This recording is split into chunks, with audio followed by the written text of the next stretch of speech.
Dear student, Jai Sri Swaminarayan. All the students of standard 10, welcome in my lecture. Dear student, today I am going to explain about economic liberalization and globalization. In our previous lecture, we discussed about there is a reform done by government in industrial sector in 1991, and he adopted the three changes in economy: liberalization, privatization and globalization. We have also explained about the term of liberalization, privatization and globalization. And I also discuss about the economic liberalization, what the advantage and disadvantage. Today I am going to explain about privatization and globalization, World Trade Organization. प्यारे विद्यार्थियों, जैसा हम 16 chapter का explanation कर रहे हैं, हमने हमारी जो प्रीवियस क्लास के अंदर इंडिया के पिछड़ेपन के कारण भी बताए दिए थे कि इंडस्ट्रियल सेक्टर में क्यों पीछे रह गया। 1991 के अंदर एक उदारीकरण की नीति विश्व समुदाय में आए और उस समय के हमारे तत्कालीन प्रधानमंत्री, शायद उस समय वाजपेयी जी ने इसे एडॉप्ट करने की बात कही और हमने एडॉप्ट किए। उसमें से हम 3 तरह के था: लिबरलाइजेशन, प्राइवेटाइजेशन एंड ग्लोबलाइजेशन। पिछली जो कक्षा थी उसमें मैंने आपको तीनों टर्म के बारे में बताया था: प्राइवेटाइजेशन, ग्लोबलाइजेशन और लिबरलाइजेशन। लिबरलाइजेशन का मतलब क्या था? देखो, 1991 से पहले, जब हमारा 1950 से लगा करके, बराबर ध्यान रखना, 1950 से 1991 तक जो भी इंडस्ट्रियल पॉलिसीज थी, totally restricted and controlled by government. यहाँ ये जो पॉलिसी रेस्ट्रिक्टेड थी, कंपल्सरी, मतलब उसके लिए परमिशन लेना होता और काफ़ी कागजी कार्रवाई, मतलब बहुत ज़्यादा होती थी। We have to under process of the government के कंप्लीट प्रोसेस में रह करके करना पड़ता था। सो व्हाट हैपन, इनकी वजह से, इस पॉलिसीज की वजह से वी कैन नॉट डेवलप, हम लोग डेवलप नहीं कर सके थे जितना हम कर सकते थे। सो आफ्टर दैट 1991 के अंदर एक न्यू पॉलिसीज वॉज एडोप्टेड। उसमें से 3 पॉलिसीज थे, वो आपको मैंने पहले बता दिया। तो सबसे पहला था लिबरल, मतलब हमने क्या कर दिया इस लिबरल पॉलिसीज के अंदर, क्या कर दिया, लिबरल कर दिया। जो पॉलिसीज थी वो ओपन करने की, लाइसेंस वगैरह को कंट्रोलिंग, सबको छोड़ दिया। आज हम जो पढ़ने जा रहे हैं वो प्राइवेटाइजेशन के बारे में पढ़ रहे हैं। तो व्हाट इज़ द मीनिंग, तो वैसे हम डिस्कस कर चुके हैं। फिर भी privatisation mean the process which ownership and management of industries unit under state is handed over or transferred to the private sector is called privatization. Privatization किसको कहते थे कि जो भी इंडियन पब्लिक है ना, भारत सरकार की यूनिट्स थी, उन यूनिट्स को प्राइवेट सेक्टर के अंदर हैंडेड ओवर कर दिया, उनको पूरा मैनेजमेंट उनके अंडर में दे दिया, केयरिंग करने का अधिकार उनको दे दिया। तो देखिए यहाँ process with ownership and management, ownership भी दी गई और कई जगह पर मैनेजमेंट भी दे दिया गया of industrial units under state control is handed over to the transfer, handed over कर दिया या ट्रांसफर कर दिया to the private sector is called privatisation. अब उसके अंदर किस मेथड से किया गया, तो देखिए firstly those area which are reserve for public sector, कुछ एरिया क्या थे पब्लिक सेक्टर के अंदर रिजर्व थे, are open for the private sector, उसको किसके लिए खोल दिया गया, प्राइवेट सेक्टर के लिए ओपन कर दिया गया। State give the ownership to state own companies under its control and give the charge of management.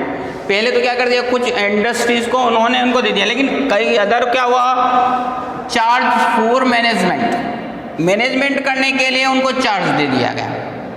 इस तरह से दो प्रोसेस विल डन कि पब्लिक सेक्टर की कुछ ऐसी यूनिट थी जिनको मैनेज करने के लिए प्राइवेट सेक्टर को दे दिया गया, under control and give the charge of management private companies और state keep management in its own hand and give the ownership to the private company. कई बार क्या कर दिया, प्राइवेट कंपनी को ऑनरशिप खुद रखता है और केवल मैनेजमेंट करता है, कुछ को क्या किया अपने 50% दे दिया गया, तो किसी तो अलग अलग वे से इसको मैनेज किया, 50-60, 60-40 अलग अलग रेशो में उन्होंने क्या कर दिया, मैनेज करने के लिए करके बेनिफिट्स का पार्ट डिस्ट्रीब्यूट करने की बात कही है। अब देखो इसका एडवांटेज क्या हुआ, what are the advantage of this privatisation, तो there is increase the number of production unit. देखो प्राइवेट सेक्टर के आने से क्या बड़ा बेनिफिट हुआ कि इसके अंदर number of production unit is increase, industries sector, industry के सेक्टर के अंदर यूनिट्स बढ़ने लग गई, इंडस्ट्री के यूनिट बढ़ने लगे, जिससे क्या होगा, प्रोडक्शन बढ़ने लगा। Production has been increase in capital intensive and consumable commodities due to the privatisation. देखो प्राइवेटाइजेशन की वजह से दूसरा जो हमको बड़ा बेनिफिट हुआ है वो क्या है, हमारा जो कैपिटल का इंटेंस बढ़ता गया, कंज्यूमेबल जो हमें आवश्यक सामग्री थी उन वस्तुओं का बनना शुरू हो गया due to the privatisation. Working capacity of public sector has improved due to the privatisation और पब्लिक सेक्टर एंटरप्राइज। अब देखो सबसे बड़ा प्रश्न था ये, वर्किंग कैपेसिटी बढ़ी, वर्किंग कैपेसिटी बढ़ गई प्राइवेट सेक्टर में मैनेजमेंट देने की वजह से, ठीक है, improve due to the privatisation of public sector enterprise. तो इस तरीके से these are the 3 advantage of economic privatisation. Now disadvantage, what are the disadvantage of privatisation, तो economic power has centred as a result of privatisation. इसका दुष्परिणाम भी हुआ और वो क्या था, economic power has centralise, economic power क्या हो गया, सेंट्रलाइज हो गया, because of the evil of monopoly has increase. अब क्या होने लग गया, यहाँ पे मोनोपोली, एकाधिकार बढ़ने लगा, जो कंपनी पहले से थी उनके ऊपर एकाधिकार जमना शुरू हो गया।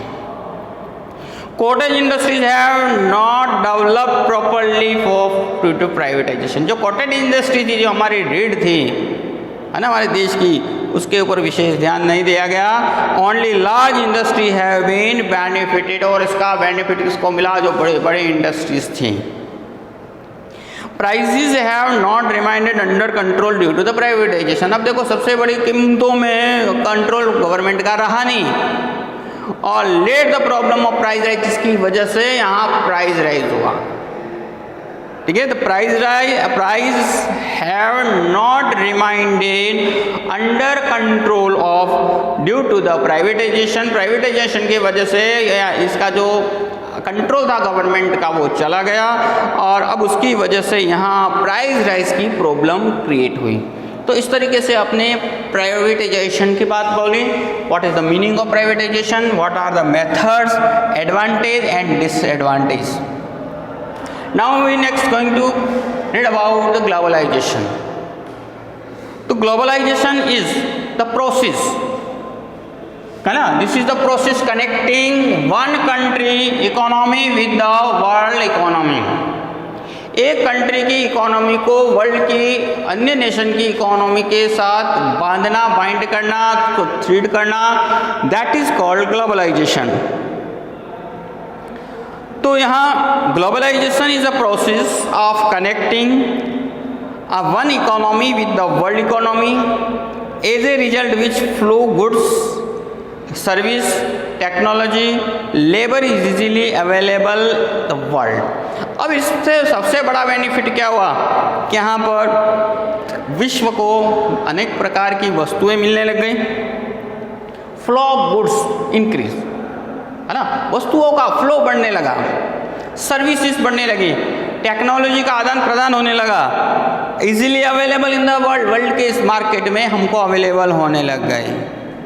फॉलोइंग इम्प्रूवमेंट्स, अब इस ग्लोबलाइजेशन को इनकरेज करने के लिए क्या क्या ऐसे पॉइंट रखे गए, तो देखिए obstacle of trade between two nation have been removed, दो कंट्री के बीच में कोई ऑब्स्टिकल्स परेशानियां आती थी उसको रिमूव कर दिया, उसको हटा दिया गया। Such condition has been created a capital exchange easily take place between two nation, अब यहाँ कैपिटल की भी जो बात थी वो भी क्रिएट की गई। Such condition has been created so capital exchange क्या हो गया, एक दूसरे को इजी हो गया, easily take place between two nation के बीच में इजी बना दिया गया। Obstacle in the way of exchange technology has been remove, जो टेक्नोलॉजी के अंदर क्या होती थी, ऑब्स्टिकल आती थी, बाधाएं आती थी, वो खत्म कर दी गई। कई देश, एक देश दूसरे देश को कोई टेक्नोलॉजी देते थे, इसी कोई परेशानियां उत्पन्न थी उनको खत्म कर डाला। फ्री एक्सचेंज ऑफ लेबर में भी there among the different nation of the world, free क्या होने लगा, एक्सचेंज ऑफ लेबर, वस्तुओं की तरफ लेबर का भी चेंज होने लगा। May be among the different nation of the world, world के अंदर लेबर चेंज, है ना, जहाँ एक व्यक्ति किसी अन्य कंट्री में वर्क करने के लिए जा सकता है, ये सभी प्रोसीजर से, तो ये इस तरह से ग्लोबलाइजेशन को बढ़ावा देने के लिए इनकरेज कर रखा है।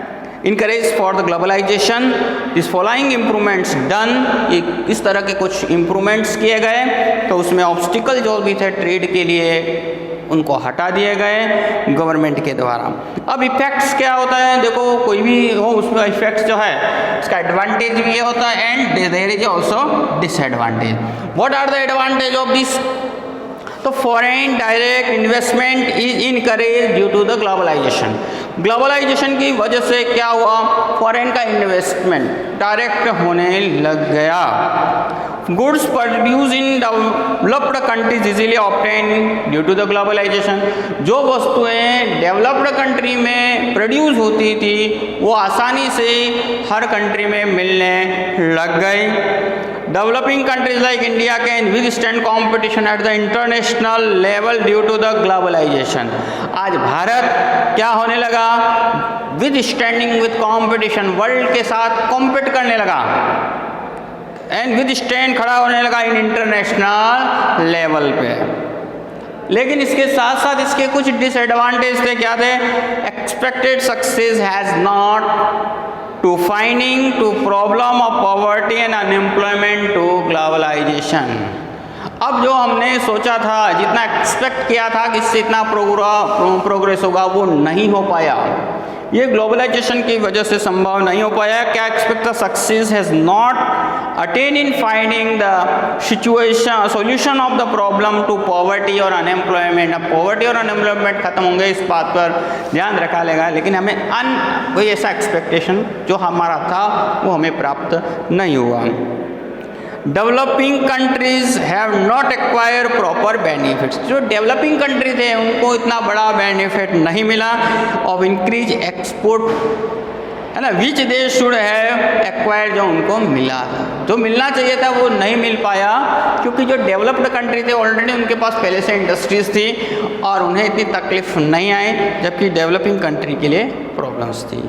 Large scale industries have more benefited while small scale industries have obtained less benefit. अब इसमें जो फायदा हुआ वो किसका हुआ, लार्ज जो इंडस्ट्रीज थी, large industries have got the benefit of this globalisation, globalisation का बड़ा बेनिफिट बड़ी बड़ी इंडस्ट्री को मिला, जो स्मॉल इंडस्ट्रीज थी वो इसका बेनिफिट नहीं ले पाई। तो these are we have studied about the globalization, one again I am going to repeat here, मैं वापस से रिपीट करने जा रहा हूँ, ध्यान दें कि किसको बोलते हैं, तो process of connecting one countries economy with the world economy. एक कंट्री की इकोनॉमी को अन्य कंट्रियों के साथ या विश्व की इकोनॉमी के साथ जोड़ना ग्लोबलाइजेशन कहलाता है। अब इस ग्लोबलाइजेशन में लेबर के एक्सचेंजिंग भी रखी गई हो गई, फ्लो ऑफ गुड्स बढ़ने लगा क्योंकि हर कंट्री फिर इस कंट्री की वस्तु दूसरे कंट्री में इजीली ऑब्टेन हो गई। बड़ा बेनिफिट हो गया कि जो फॉरेन कंट्री से आने वाली टेक्नोलॉजी इंडिया को मिले, ये इंडिया के लिए बेनिफिटेड था, है ना। We got the benefits of their tools, है ना, उनके टूल्स हमको मिलने लगे। ये बड़ा बेनिफिट हुआ, इलेक्ट्रॉनिक्स टूल्स माने या और कोई वस्तु है। तो इस तरह से देखिए हमारे लिए बहुत बेनिफिटेड भी रहा है, लेकिन उसके साथ इतना बड़ा नुकसान भी रहा है। तो इस तरह देखिए ऑब्स्टिकल ट्रेड बिटवीन नेशंस को बिल्कुल रिमूव कर दिया गया, वीक इन ओपन मार्केट कर दिया वर्ल्ड के लिए। यहाँ कोई भी इंडियन फॉरेन कंट्री में जाकर के इन्वेस्ट कर सकता है, and any foreigners can invest in India, है ना। आप any of the nation you can be invest और you can trade in any, world के किसी भी पार्ट में जाकर के आप इन्वेस्ट एंड ट्रेड कर सकते हैं इस ग्लोबलाइजेशन पॉलिसी के अकॉर्डिंग। एंड वर्ल्ड का कोई भी कंट्री का मेंबर या कोई भी कंट्री का नागरिक आकर के इंडिया में इन्वेस्ट कर सकता है, ट्रेड कर सकता है। तो this is the policies of the globalisation. अब नाउ नेक्स्ट में इसी से जुड़ा हुआ है वो World Trade Organization. World Trade Organization was established on 1st January 1995। इसका जो establishment हुआ है वो 1st Jan 1995। अब इसको किसने बनाया? तो अगर हम लोग इसकी बात करें तो members of nation of United Nation, member nation of United Nation. तो again World Trade organisation was establish 1st January 1995 by the member of nation of the United Nations. United Nation के जो मेंबर कंट्री थे उन्होंने मिलकर के World Trade Organisation को establish किया। Its headquarter is in Geneva in Switzerland. इसका जो हेडक्वार्टर है वो जिनेवा के अंदर है, स्विट्जरलैंड में। इट्स ऑब्जेक्टिव अब क्यों बनाया गया, why it's necessary, what are the objectives? तो यहाँ इसका जो ऑब्जेक्टिव है to remove obstacles to influencing global trading. Global trade के अंदर आने वाली परेशानियों को दूर करना, जो रुकावटें आती थी उसे खत्म करना। To remove obstacle influencing global trading. Second, to remove protection policy given by the industries to country to the foreign country. जो प्रोटेक्शन पॉलिसीज थी उसको खत्म करना उसका दूसरा मुख्य उद्देश्य था। To coordinate with the global trade policy and economic policy. To coordinate करना किसके साथ में, global trade policy and economy policies को। To solve the trade related dispute arising in the world. World के अंदर जो भी ऐसे ट्रेड संबंधित कोई भी डिस्प्यूट होता था उसे सोल्व करना। तो World Trade Organization is means, do you have you understood about that, what is the meaning of the where it was established and why it was established? तो ठीक है, तो World Trade organisation was established in, again मैं आपको बोल देता हूँ 1995 के अंदर। उसका जो headquarter is in Geneva Switzerland के अंदर है, और ये member of nation of United Nation due to the dispute to remove the dispute and obstacles for the trade, world trade, विश्व व्यापार के अंदर आने वाली समस्याओं का और उसमें सुधार करना एंड कोऑर्डिनेशन करने के लिए this World Trade Organization was established. इसकी स्थापना इसीलिए की गई कि एक दूसरे के साथ बेहतरीन, एक नेशन दूसरे नेशन के साथ में एक बेहतरीन और अच्छा संबंध बना रहे, एक अच्छे व्यापार होए और विश्व को ज़्यादा से ज़्यादा अच्छे से अच्छे प्रोग्रेस मिले। अब फंक्शन क्या है देखिए, व्हाट आर द फंक्शंस। तो देखिए यहाँ फंक्शन में to set a required structure for implementation agreement related to multinational trade and agreement related. अब इसके लिए क्या था, देखिए, to set up the required structure. अब इसका फंक्शनिंग क्या है, तो स्ट्रक्चर को प्रिपेयर करना है ना। बिना स्ट्रक्चर कोई बॉडी बनानी होगी कि तब जाके कुछ होगा, तो उसके लिए नेशंस के कोई ग्रुप बनाना है, बॉडी बनानी, जो भी उसके। तो यहाँ related to multinational trade and agreement, World Trade Organization play vital role for debate and negotiation for multinational trade. देखो, वर्ल्ड ट्रेड ऑर्गेनाइजेशन क्या करवाता है, प्ले द वाइटल रोल, किसके लिए, डिबेट एंड निगोशिएशन। आप कोई प्रॉब्लम्स है, एक कंट्री के साथ दूसरे कंट्री का साथ निगोशिएशन करना, कोई प्रॉब्लम है उसके बीच में कोऑर्डिनेटिंग करवाना, मल्टीनेशनल ट्रेडिंग के अंदर डिबेट करवाना, ये सभी काम करते हैं। WTO encourage the unbias international trade. WTO क्या करता है, इनकरेज अनबायस इंटरनेशनल ट्रेड, बिना मतभेद, है ना, अनबायस, बिना बायस पॉलिसी के क्या करना, इंटरनेशनल ट्रेड को इनकरेज करना। Different nation follow their own national policy, it observe them and suggest the require improvements. इस वर्ल्ड ट्रेड ऑर्गेनाइजेशन का जो अगला वर्क क्या बताया कि फॉलो द, कई कंट्री क्या करती है, अपने कंट्री खुद की पॉलिसी को एडॉप्ट करती है या फॉलो करती है। It observe them to suggest, अगर कोई इंप्रूवमेंट के लिए उसके सजेशंस होते हैं तो उसे भी WTO बताता है। तो इस तरीके से ये जो फंक्शनिंग करता है, उसमें पहला जो फंक्शन है वो रिक्वायर्ड स्ट्रक्चर को इम्प्लीमेंट करना, एग्रीमेंट बनाना in between multinational and agreement related work करना। फिर organisation play the vital to negotiation, है ना, आपस में मत जो भेद होते हैं उसे दूर करके व्यवस्थित रूप से संचालित करने का प्रयत्न करना। इनकरेज अनबायस इंटरनेशनल ट्रेड, और then after different nation have their own policy, so it observe them, उनको ऑब्जर्व करता है ये WTO। और इसके बाद में वो अगर कोई इम्प्लीमेंटेशन की बातें होती हैं तो उसे सजेशन देता है, सजेस्ट रिक्वायर इम्प्रूवमेंट्स, इम्प्रूवमेंट के लिए सजेशंस प्रोवाइड करता है। तो नेक्स्ट में वी विल डिस्कस, टुमारो हम लोग आगे वाले लेक्चर में डिस्कस करेंगे impact of Indian economy, sustainable development, step taken to protect environment. तो आज हमने जो पढ़ा उसमें से वापस से ध्यान देना कि हमने जो पढ़ा है उसमें प्राइवेटाइजेशंस की बात की, ग्लोबलाइजेशन की बात की, उनके advantage disadvantage. So my dear student, please write the notes. ये नोट्स आप लिखोगे, very simple chapter here and prepare it.